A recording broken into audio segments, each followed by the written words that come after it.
Говорят, что счастье не измеряется деньгами, но порой именно они деньги решают, как сложится наша судьба. Пожилой мужчина с трудом сводил концы с концами, и когда врачи озвучили стоимость лечения его собаки, он понял, что не может себе этого позволить.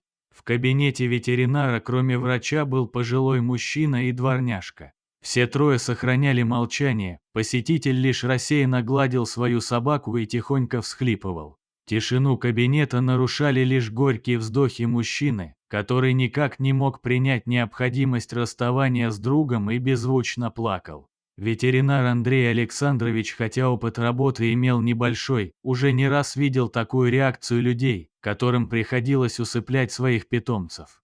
Врач понимал, что для человека домашнее животное становится другом, поэтому слезы у своих посетителей считал абсолютно естественной реакцией. Тем не менее, этот случай казался ему особенным.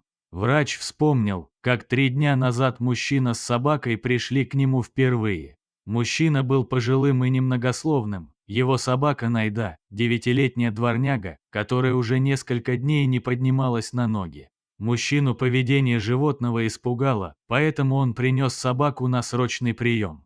В ходе разговора с ветеринаром мужчина сказал, что Найда – единственная живая душа, которая у него осталась. Осмотр выявил у собаки серьезную инфекцию, лечить ее нужно было срочно, но лекарства и процедуры стоили недешево. Если не оказать собаке помощь, инфекция продолжит распространяться и приведет к тяжелой и мучительной смерти животного. Врач поставил перед мужчиной альтернативу – лечение или усыпление, которое позволит собаке избежать боли и мучений. Свое предложение Андрей Александрович сделал очень сухо, не подумав, как его слова будут восприняты посетителем.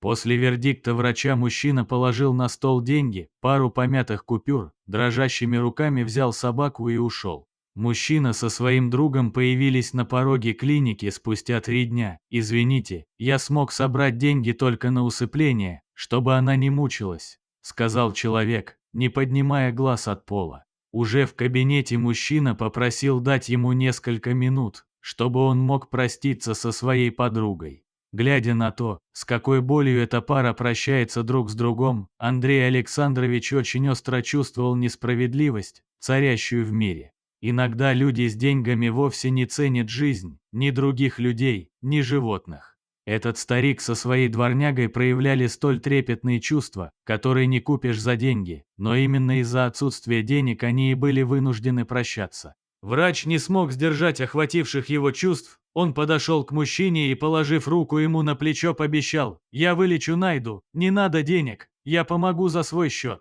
Найда еще не старая, у нее есть в запасе еще пару лет, чтобы провести их с вами. Пожилой мужчина лишь сильнее затрясся от беззвучных рыданий. Всего через 7 дней Найда уже могла самостоятельно ходить и даже бегать. Капельницы и правильный уход позволили ей быстро справиться с болезнью. Ветеринар чувствовал настоящее удовлетворение от своей работы. Возможно, он совершил не самый значительный добрый поступок, но пожилому мужчине и его собаке он смог сохранить веру в людей и надежду на лучшее будущее.